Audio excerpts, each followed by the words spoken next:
So here's how things are looking after that. 1-1 after full time, went straight to penalties, as you just saw, finished 8-7 on penalties to Arsenal, who now advance to play Chelsea in January in the semi-finals. That's their half of the bracket. On the other side, it's Newcastle against Manchester City.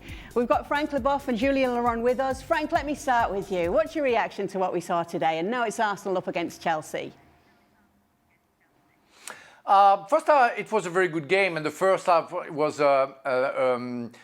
only Arsenal, I would say, but also Benitez that I seen playing against Nice at the time, was already a very good goalkeeper, but he showed all his talent today against the Gunners. And the first half, Arsenal could have been 4-0.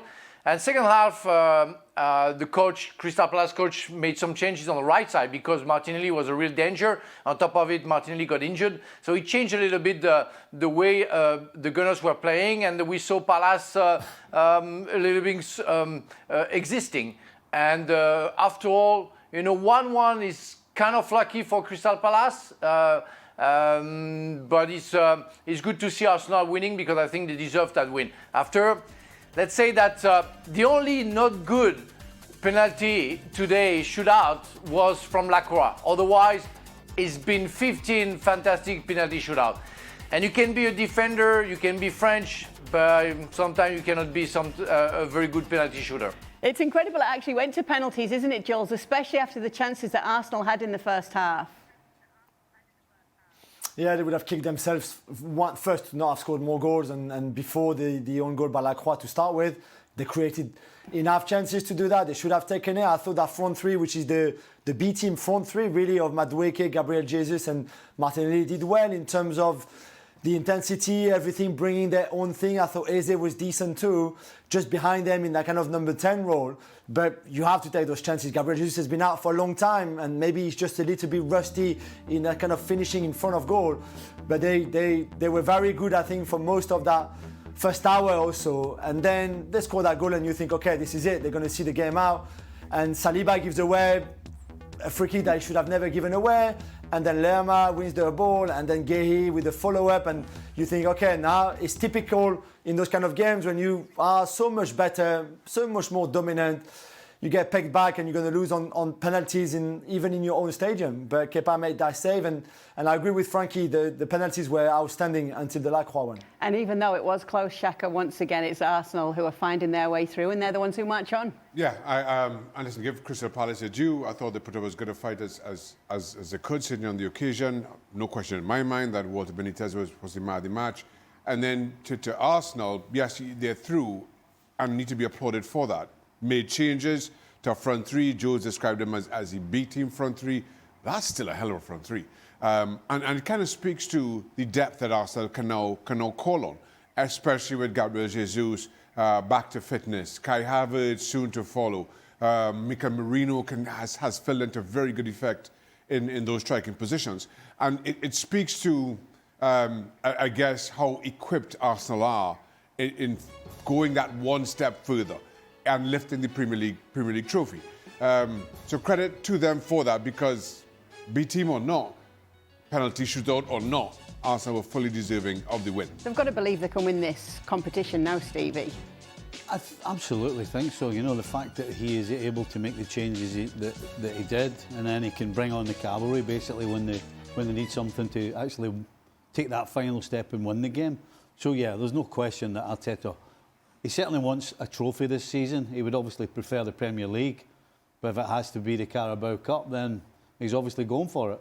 How do you feel about Chelsea facing Arsenal, this version of Arsenal, Frank? That's going to be a big task for the Blues, but we saw a few weeks ago that Chelsea was capable 10 against 11 to cope with the Gunners. So maybe they have to use that to get some confidence. But we know that the Gunners right now are the best team in the Premier League, and even if it's a Carabao Cup semi-final, you will have to accept the fact that Arsenal is better than anybody else, and surely better than Chelsea. But in one game, in that kind of game, it's possible for the Blues to surprise the Gunners, especially if the Gunners have their head somewhere, close to the Champions League and the Premier League. What is Arsenal's best 11, Jules?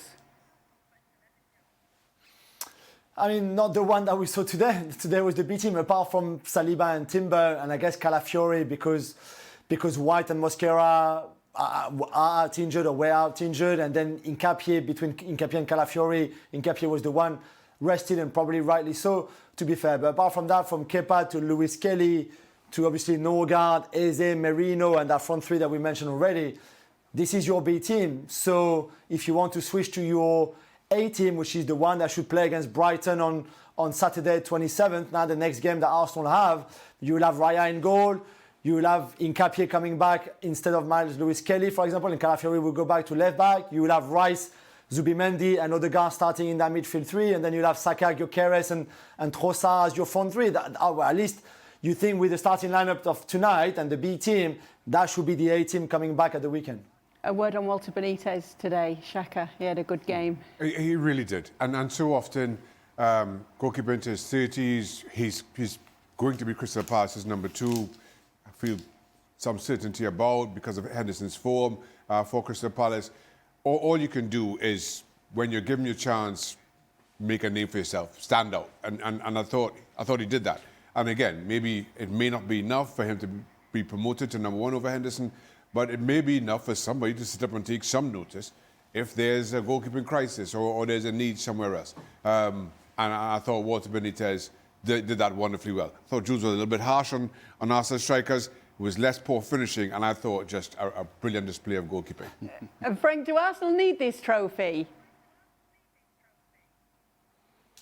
Yeah, they need all trophy they can get. I mean, when you're a big club, you want to win everything, and the Carabao Cup is a great competition. It's the third domestic competition, and it brings something special to the dressing room as well. As we have seen today, you know, as you called, the B team players were involved, so it gives a good mood to the dressing room. And if you can get that trophy, I remember in '98 winning the League Cup, and then after we won the European Cup, the dressing room was on fire, and we were so happy to be the winners of the that wasn't called the Carabao Cup, but the League Cup at the time, and it's always good. You need all trophies if you're a team like Arsenal, but don't forget they're going to play Chelsea. Obviously, the League Cup is the one that you can get wrapped up early if you do go on all the way to win it. What would that do for them in their title push?